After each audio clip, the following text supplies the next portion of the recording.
What's happening? It's from next door. The L'Espanaise. Oh, come on, Dubourg. Listen to that. Stir yourself, big man.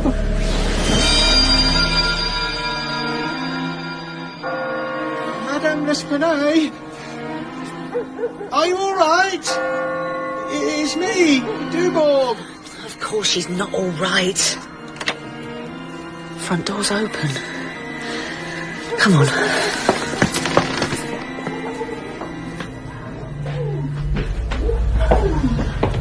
Do you hear that?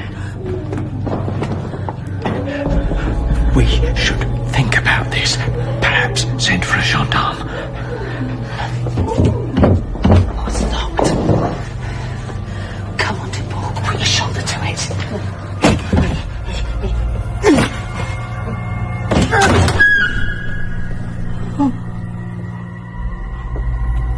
It's like a whirlwind passed through here. Furniture smashed to bits. Look, those sacks. Is that gold? A robbery? But the gold's still here. Wait. What's that? Mademoiselle L'Espanaise? Can you hear it? What? That. Dripping down into the fireplace. Oh, saints preserve us. Blood and hair. Blood and hair.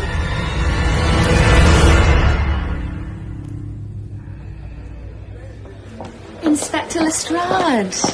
You? Again? How on earth did you find me? Simple enough. There are 3 public houses in the proximity of your lodgings, and you weren't in the other 2. Can you explain exactly what it is you find so hard to understand about the word no? I understand the word well enough. I just don't see why you are so fond of saying it. Do you want another pint of beer? I don't want to drink with you. That wasn't the question. One drink, a few more minutes of your time, and then I'll give up if I have to.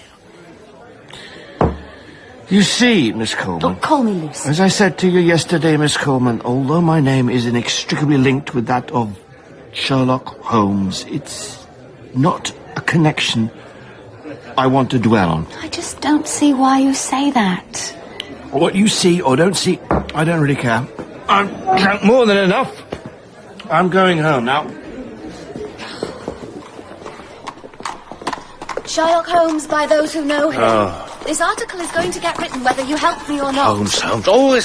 Always him. What about the others? The others?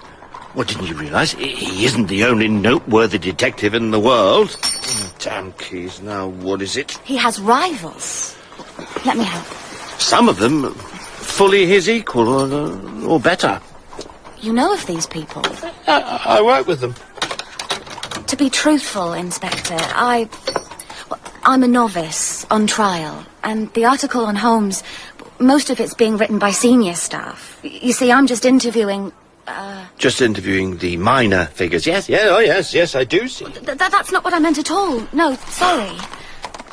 But a story about one of Holmes's rivals, that could be my first truly original piece.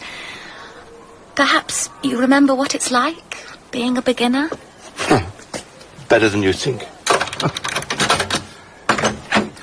You are one of the most persistent, incorrigible, and tactless people I've ever encountered. I don't trust you an inch. I had hoped you're sending me away then. Damn. On the contrary, you'd better come in. Kitchen to the left. Put the kettle on, Miss Coleman, while I gather my thoughts.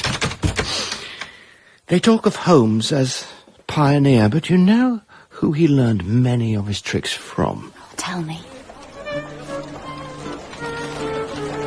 I was in Paris after visiting the French branch of the family. This was many years ago, before I joined the force. I had different ambitions then, ambitions like yours, as a matter of fact, Miss Coleman. First, I needed somewhere to stay. I was told that the library was the place to go, so I did. I signed in at the register and went to examine their notice board. Lodgings to rent. Just the thing. But this one was too expensive, and that one in Montparnasse. smacked a little too much of business. Then I spotted another card concealed behind the others. 33 Rue Faubourg Saint-Germain. Slightly bohemian area, but a reasonable price, I thought. Thoughtful gentleman required to share a set of rooms. Thoughtful? Was that me? I decided to give it some thought and wandered into the library. It was the most beautiful place. A treasure chest of literature. I must have been there for quite some time, as I had completely forgotten about the errand that had brought me there. On realizing that the library was about to close, I hurried back to the notice board. Standing beside it was a restless-looking young man, dark, glittering eyes, pale face. Had I seen him earlier? Then something astonishing happened. He gave me a crooked smile and extended his hand. Mr. Lestrade, I think on balance residence at number 33 would suit you very well. I welcome you as my tenant. And to answer your earlier question to yourself, yes, you are a thoughtful man. Auguste Dupin, at your service. Good evening to you.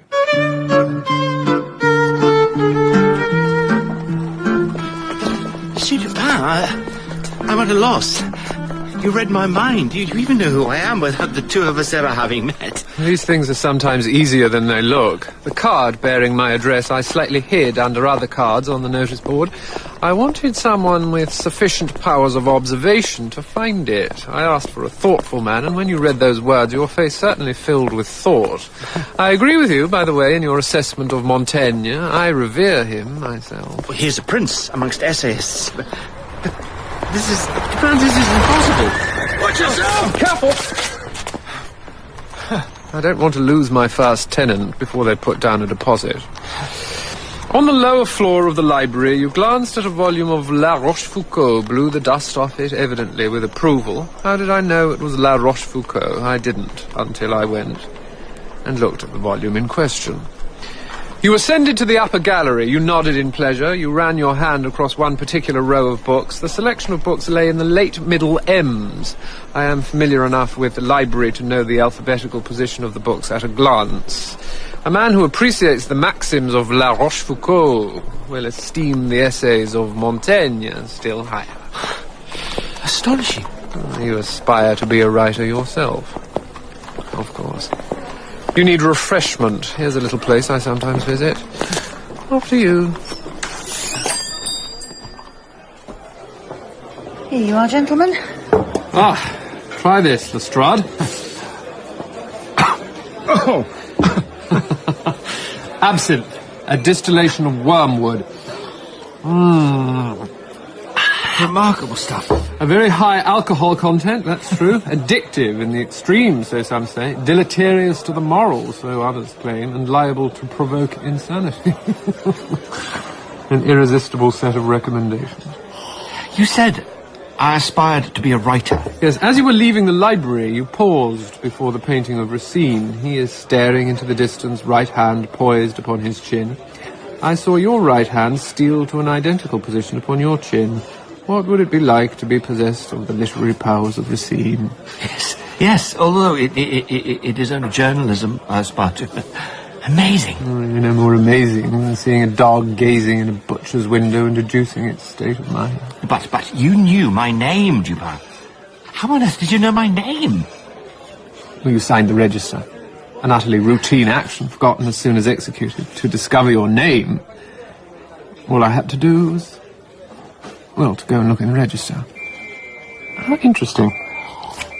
That is the third gendarme I've seen in the last few minutes. Let us follow.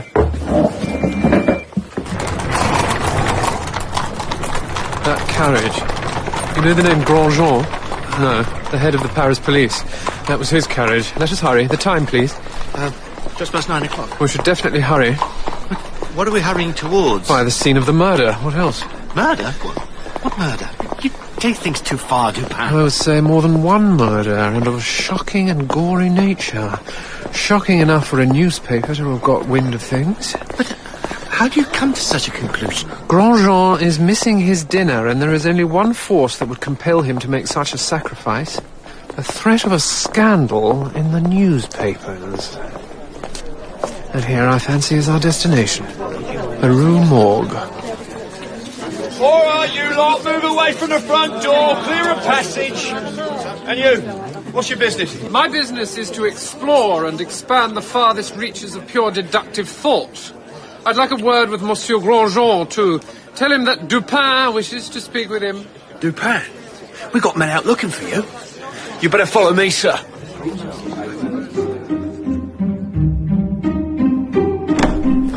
Ah, Dupin. Thank goodness you're here. It's a terrible business, this. 2 dead bodies, locked room, impossible murders, and I've got the Gazette on my heels. May I view the scene of the crime? I hope you can make more of it than I can, Dupin. It would be a poor day for human reason if I couldn't. So, Lestrade. Tell me what you see. Me? If you please. The apartment is in the wildest disorder. Furniture broken and thrown about. The mattress has been removed from the bed and thrown into the middle of the floor. On a chair lies a straight razor smeared with blood. Near the hearth, 2 or 3 long and thick tresses of grey human hair, also dabbed with blood. Pulled out by the roots. Upon the floor are 2 bags. They contain nearly 4,000 francs in gold. The door was locked from the inside, the key still in the lock, and the sash windows, as you can see, are nailed shut. The victims? The L'Espanays, an old woman and her daughter. The daughter, Camille. This is grim. Such a quantity of soot in the hearth. Quite so, Dupin. We found Camille L'Espanay in the chimney, head down. It is a narrow chimney, but she had been forced upwards for quite a considerable distance. It took 3 men to get the body out. There were many scratches on the face, dark bruises on the throat, and the deep indentations of fingers. Terrible. I can see the headlines. Now, the mother? Follow me. The old lady was sprawled in this paved yard, face down. When we turned her, we found that her throat was so savagely cut that, well, the head fell off. The face, my God, the skin hung off it in fine strips as though it had been whittled. And the front of her body seemed to have been pounded with some immensely broad and hefty blunt instrument. The razor on the chair upstairs was used to cut her throat, yes? Yes, if you say so. I mean, those are our conclusions. But why is she down here and the murder weapon up there? Visitors, dependents, relatives? No to all of those questions. The 2 of them lived an exceedingly retired life. They had money put by, as we saw. But why did the murderer not take the gold? Perhaps the murderer did not take the gold because he had no interest in gold. But who would not be interested in gold? Huh. Answer that question and perhaps you have the murderer. Dupin. There is the matter of the voices that the neighbours heard. You should talk to the neighbours, the Dubourgs, who broke in first on hearing the screams, and 6 others who soon followed. Now, what do you make of this? A colourful length of ribbon. Smell it. It smells of tar. Good. Store that information away. Make notes. Now, let us acquaint ourselves with the neighbours. A glass of wine, gentlemen? Well, I am rather thirsty. Very kind. Thank you, Monsieur Dubourg. Now, tell me about the voices. From inside the room. A shrill voice, excited. And a lower, rumbling voice. Were they arguing? Not exactly. But there was some sort of dissension between them? You could say that. Could you make out any words? The higher voice, no. I had the impression he was speaking a foreign language. German, maybe. Do you speak German? I don't. It was only an impression. Thank you both. Grosjean, may I see the statements of the other witnesses? Oh, of course. Madame de Bourg, might I impose on you and use your parlour as a temporary office? Oh, it would be a pleasure. Perhaps I could bring the gentleman something to eat. I have some pigeon pie. No, My dear Grosjean, I mustn't detain you. You have grave responsibilities to discharge, the majesty of the Paris police force to uphold. Yes, I suppose you're right, but... I'd be grateful for a sight of the coroner's report. Of course. Of course. I'm new to this, sir.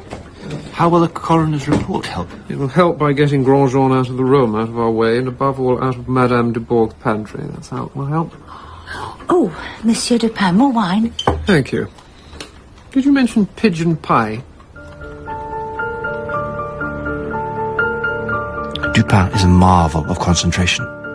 He reads each document at speed, sometimes pausing, sometimes smiling, sometimes gazing away into space.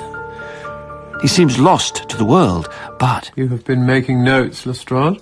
As you suggested. Useful to me, but also useful to your journalistic ambitions. I hadn't really thought that... If I'm even half right, these murders will make a remarkable story. Oh, well, but we know almost nothing as yet. Allow me to differ.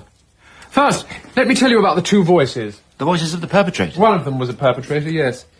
This is what the neighbours heard. William Bird, an Englishman, a tailor by trade, 2 years in Paris, heard the words Mon Dieu from the gruff voice, but thought the shrill voice might be Flemish. Mr. Bird does not speak Flemish. Henri Musette, a silversmith, thought the shrill voice was Italian, and perhaps that of a woman.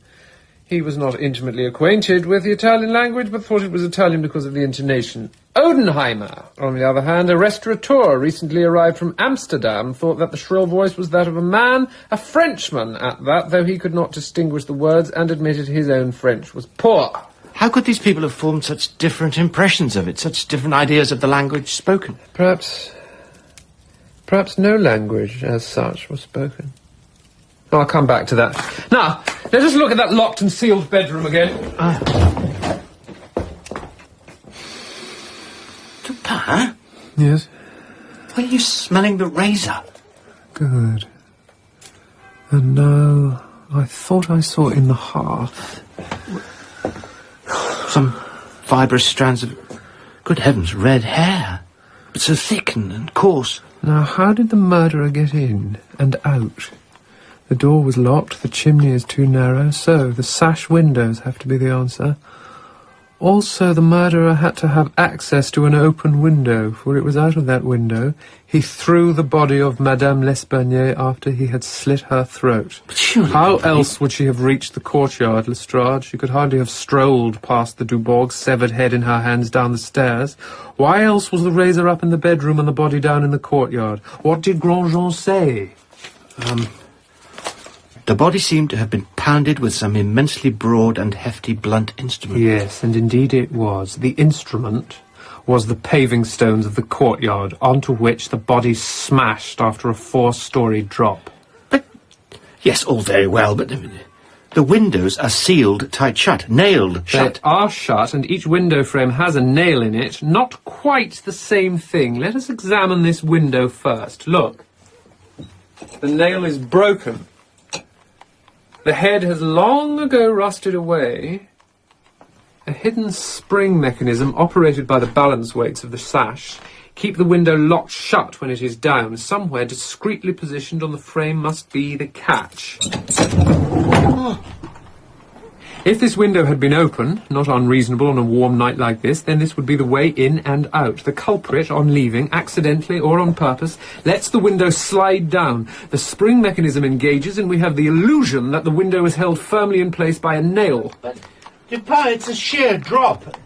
No one could climb down, or up. Look to your left, the lightning rod that goes right to the ground. Yes, but that's nearly 6 feet away from the window. Consider the exterior shutters. When the left shutter is folded fully back against the wall, it reaches to within 2 feet of the lightning rod. It's a hell of a climb. And you'd have to swing from the lightning rod to the shutters 4 stories up. Well, the very idea makes my stomach turn. You'd have to be a gymnast. There are other possibilities. I confess I'm at a loss. The sheer grotesqueness of the crimes has paralysed your mind, as it has the minds of the police. Just think, if it took 3 men to pull Camille L'Espagne's body out of the chimney, what sort of a man did it take to thrust the body up there? Imagine the force! And what murderer would do such a thing, and why? This is something altogether irreconcilable with our common notions of human action. And the old woman, note that Grandjean told us her face was in ribbons, as if, I suggest, the skin and flesh had been stripped away in a ghastly mimicry of shaving before her throat was cut. What of that? The razor still smells of fresh shaving cream, would you believe? Shh! Did you hear that, Dupin? Sorry. Didn't mean to surprise you. Oh, those damn stairs. Here. Preliminary reports from the coroner. You asked for them, Dupin. Yes, so I did. Very thorough. May I retain this document? Of course.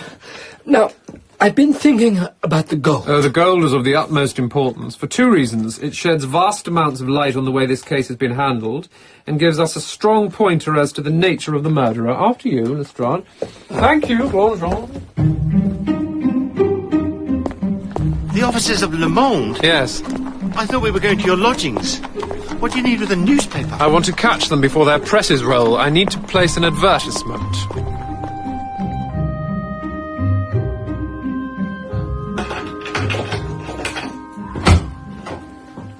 Rue du Nol, at last. Oh, it's very comfortable looking.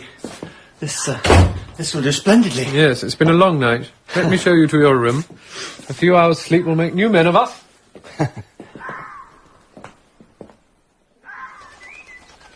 Coffee, Lestrade. Hot, black, and... Yes, strong.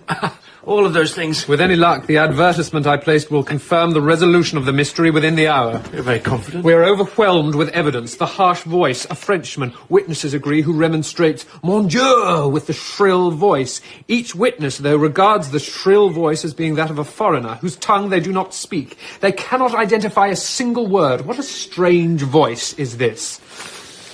The diagram from the coroner supplied by Grosjean that I retained, a tracing of the deep indentations of fingernails and finger marks upon the neck of Camille L'Espanaye. Lestrade, be so good as to place your hands upon the marks.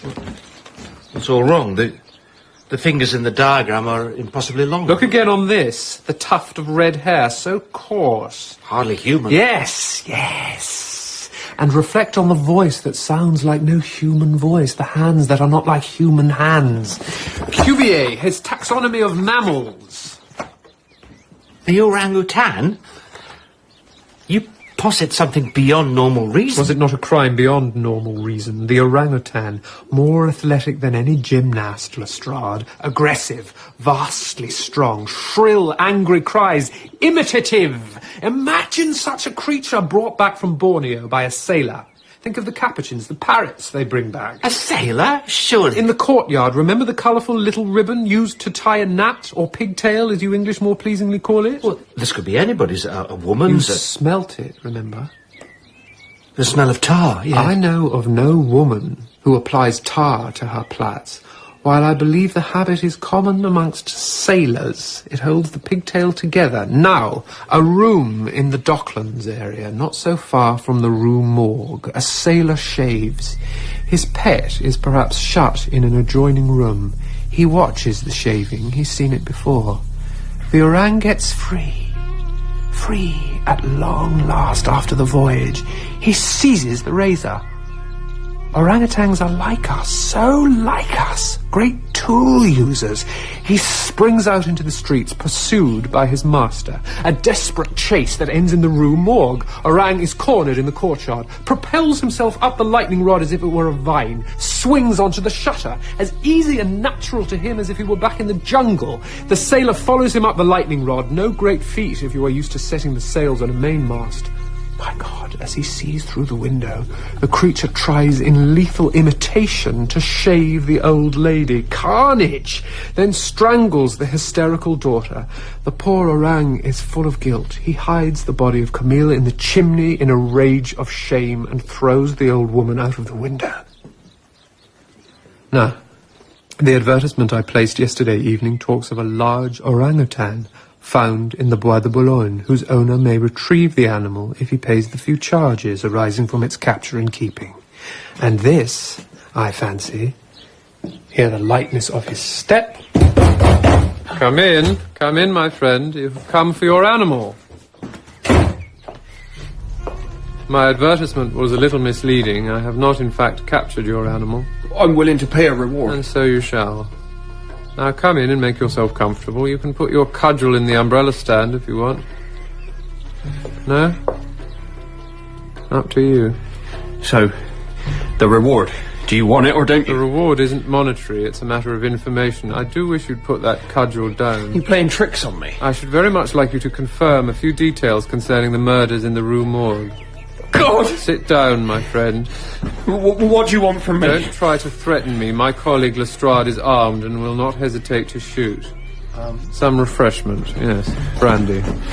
I never meant for it to happen. You will not find yourself in any trouble. For you, Lestrade? A little early, actually.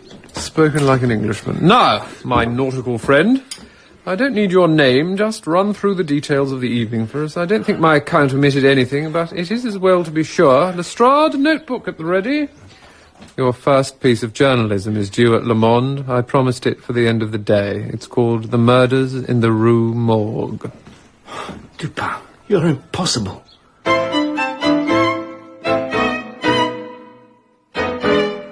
I've got so many questions. What about the gold? The gold meant nothing. Some financial venture, buying a new property. But Dupin was right. It made the police think about robbery. It skewed their view of things. Gold. The most powerful of motivations to our human hearts. But not to the hearts of our so-called primitive ancestors. Did you write your article? Yes, I did. It enjoyed a modest success. But I found what I really wanted to do Was what Auguste Dupin did. And now, I must write my article. Until next time, Inspector. Next time?